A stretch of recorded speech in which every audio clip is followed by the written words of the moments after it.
Ce sont deux amendements, le 180 et le 181, déposés par nos collègues Philippe Gomès et Philippe Dunoyer, donc des députés de Nouvelle-Calédonie. Amendements que l'intégralité des députés du groupe UDI ont signés, dont moi, parce que je pense que ce sont des propositions qui sont raisonnables, qui visent à améliorer la visibilité des Outre-mer, qui doit rester une priorité. Donc l'amendement 180 propose que le rapport annuel d'activité comprenne un bilan des mesures prises par les sociétés de programme en faveur de la visibilité des Outre-mer.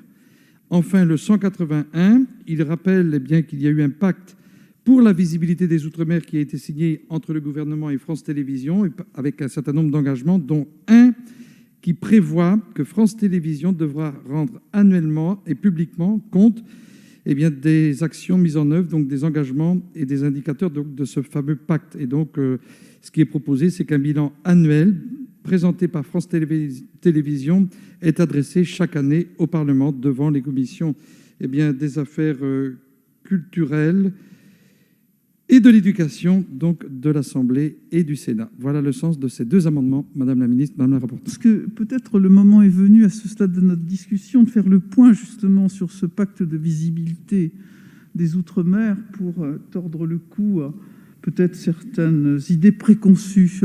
Je signale que je demanderai un retrait sur le 180 et le 181.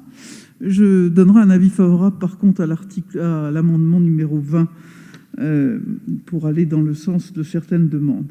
Alors, tous ces chiffres sont tirés du comité de suivi qui s'est réuni il y a quelques semaines pour justement évaluer ce pacte pour la visibilité des Outre-mer.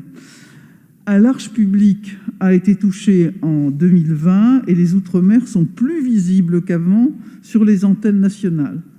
L'audience des programmes ultramarins sur les antennes de France Télévisions en 2020, 50 millions de téléspectateurs touchés sur l'ensemble de l'année, soit 87% de la population, 1,4 million de téléspectateurs touchés chaque jour, hors programme d'information. Le nombre des programmes Outre-mer en première partie de soirée est supérieur à ce qui était prévu dans les engagements de France Télévisions. Le nombre de programmes d'Outre-mer en première partie de soirée, 27 programmes ultramarins contre 22 en 2019, 14 sur France 2, 9 sur France 3 et 4 sur France 5. Ces soirées Outre-mer ont touché 41 millions de téléspectateurs, soit 70% de la population. L'opération Cœur Outre-mer, en octobre 2020, a réuni 29,6 millions de téléspectateurs. L'opération Cœur Outre-mer s'est donc déroulée du 23 au 30 octobre 2020. 29,6 millions de Français ont regardé un des programmes de l'opération, plus 600 000 par rapport à 2019, hors les journaux télévisés et les jeux. Le nombre de sujets ultramarins dans les journaux télévisés et les émissions d'information a connu une progression significative. Les journaux de France 2, de 13h et 20h, ont diffusé 143 sujets ultramarins en 2020, plus 55% de sujets en 2 ans. 74 sujets ultramarins ont été diffusés dans Télématin sur France 2, contre 31 en 2019. Dans les journaux de France 3, l'offre d'information ultramarine a progressé de 11% entre 2019 et 2020. Cette offre nationale 2020 a été complétée par 44 sujets Outre-mer dans le 23h de France Info.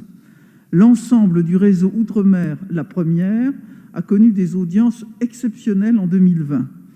Je vous donne les audiences. Audience numérique du réseau Outre-mer, la première, et du portail Outre-mer.